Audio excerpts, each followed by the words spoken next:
maraming kababalaghan at sakuna ang nangyayari sa ating mundo. At kung hindi ito nakunan ng video ay malamang hindi natin malalaman at mapag-aaralan ng mga ito. Ito ang 10 sakuna na nakunan ng video. Number 10.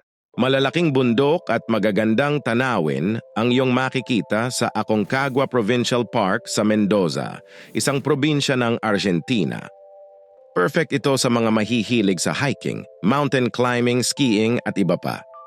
Noong January 24, 2016, isang grupo ng mga hikers ang makikita sa video na tumatawid sa tila maliit at kalmadong ilog ng mga bato.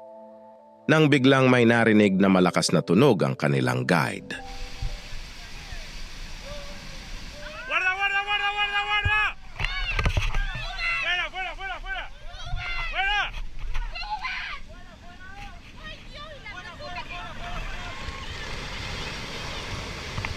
Agad na nagsipagtakbuhan ang mga hikers kasama ang kanilang guide paakyat, pabalik sa itaas ng ilog. Sa tulong ng mga guide ay mabilis na naiakyat ang mga hikers sa kanilang kaligtasan. Number 9. June 2021, isang tulay sa China ang tinangay ng isang malaking baha na nanggagaling umano sa Mayan Creek. Nang dahil sa matinding pagulan, umapaw ang tubig nito at dumaloy pababa sa Nanping, isang patag na syudad ng China.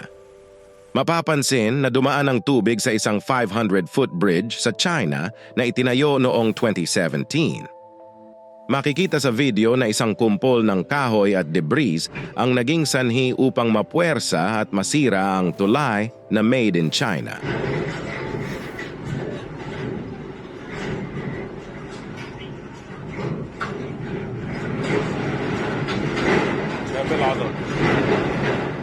Number 8. Mount Stromboli, isa sa 4 na aktibong bulkan sa Italy. Matatagpuan sa Tyrrhenian Sea sa north coast ng Sicily. Ang bulkang ito ay itinuturing na lighthouse of the Mediterranean ng mga lokal sa lugar dahil madalas sa gabi ito mas aktibo. Noong August 28, 2019, nakuhanan ng isang live webcam ang pagputok at pagsabog ng bulkang ito. Makikita sa video ang lakas ng pagputok nito at tila hindi kinaya ng mikropono ang pagsabog ng bulkan.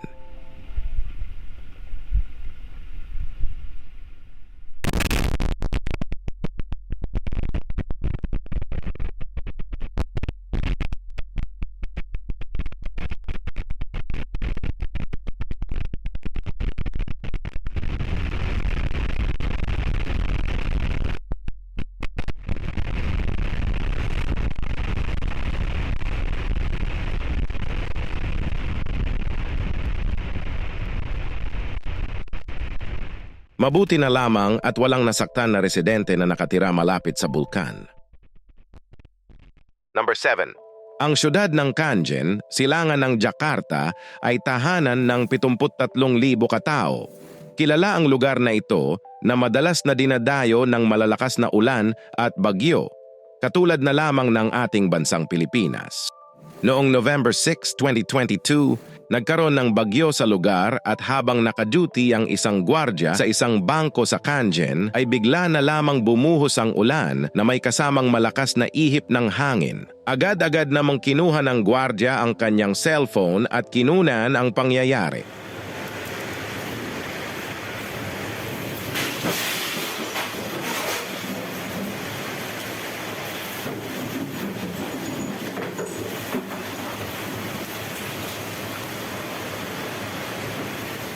Makikita sa video ang paglipad ng mga bagay at pagsayaw ng mga puno dahil sa lakas ng hangin.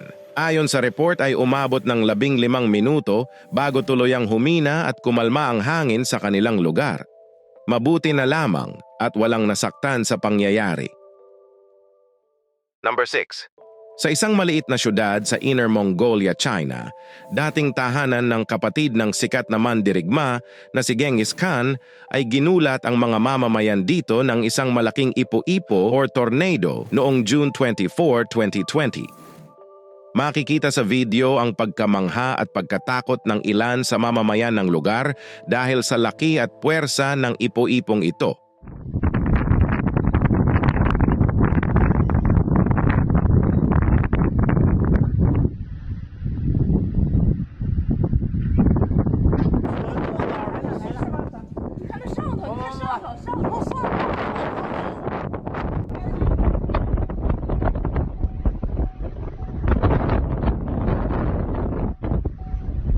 哈哈，吓我一跳！你们真是。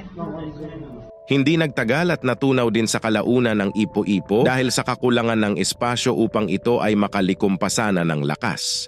Ikinatuwa ito ng mamamayan sa lugar at walang nasaktan o nasirang ari-arian sa pangyayaring ito. Number 5.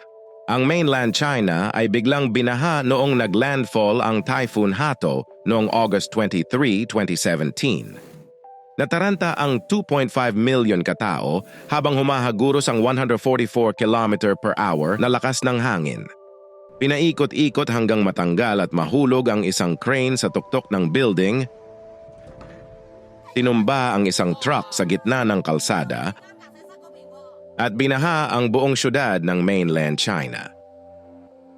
Ayon sa South China Morning Post, ang Typhoon Hato ang pinakamalakas na bagyo na dumapo sa lugar sa loob ng 18 taon. Marami ang kinanselang flights dahil sa matinding pagbaha at power outage sa lugar.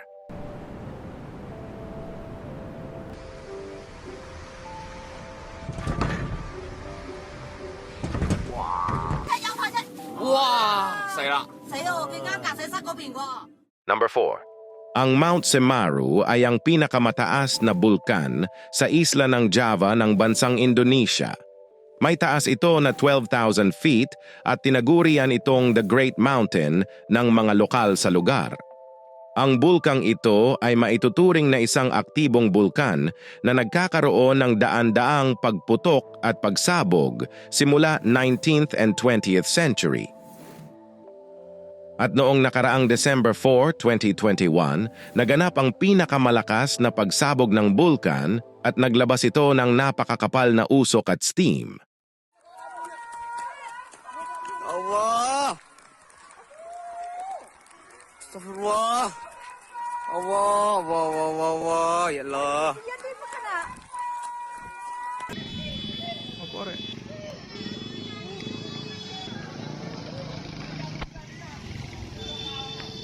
Lava ơi! Lava ơi!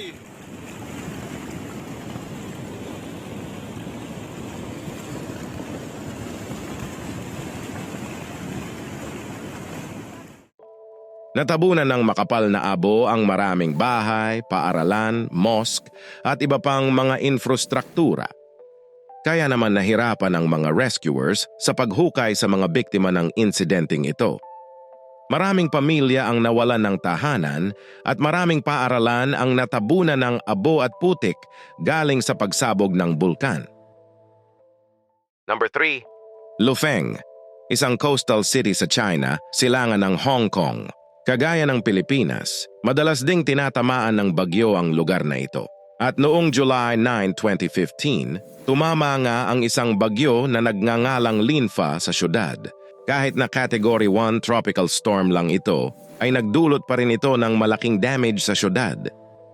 Umabot ng 170 kilometers per hour ang bilis at lakas ng hangin, maraming bagay ang nagsiliparan at maraming nakamotor ang tinumba ng lakas ng hangin.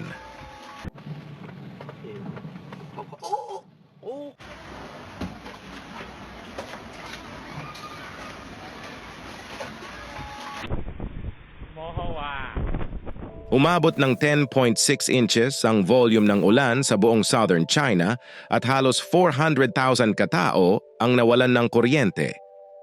Itinala na umabot ng $213 million ang kabuuang damage ng bagyong ito sa lugar ng Lufeng. Number 2.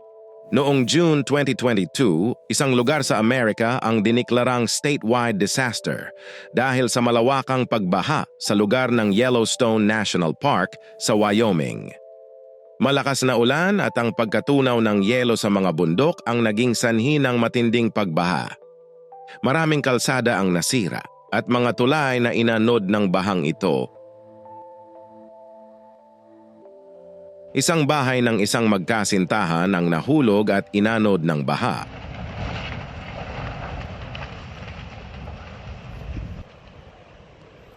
That is insane.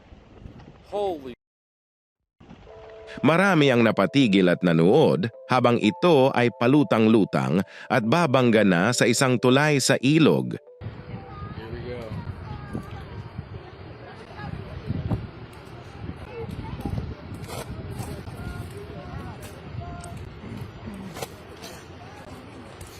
Gotta hit that top. He's gonna hit that bridge.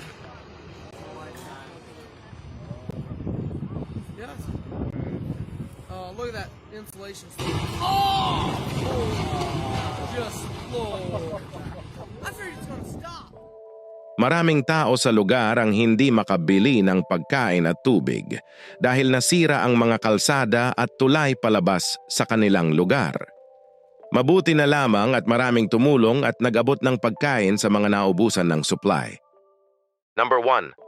Ang panghuli ay isang lugar sa Camarines Norte, probinsya ng Luzon, ang pinakamalaking isla sa Pilipinas. Madalas na binabagyo ang lugar na ito at noong November 11, 2020, naitala ang pang-10 bagyo na pumasok sa bansa. Nagkataon at sa Camarines Norte ang direksyon ng dadaanan nito. Bagyong Ulysses. Isang Category 2 na tropical storm ang naglandfall sa Camarines Norte noong November 11, 2020. Isang pamilya ang kumuha ng video ng isang poste at linya ng kuryente na itinumba at sinira ng malakas na hangin ng bagyo.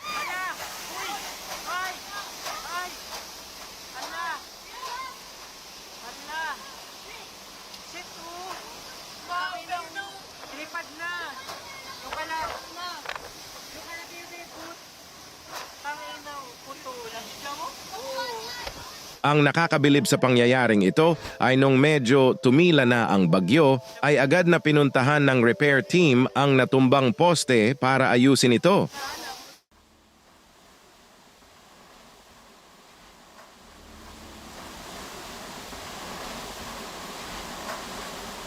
Subalit, nung malapit na nila itong maitayo ay biglang bumalik ang lakas ng hangin at wala nang nagawa ang repair team, kundi ang magtago na muna at magpatila ulit ng bagyo.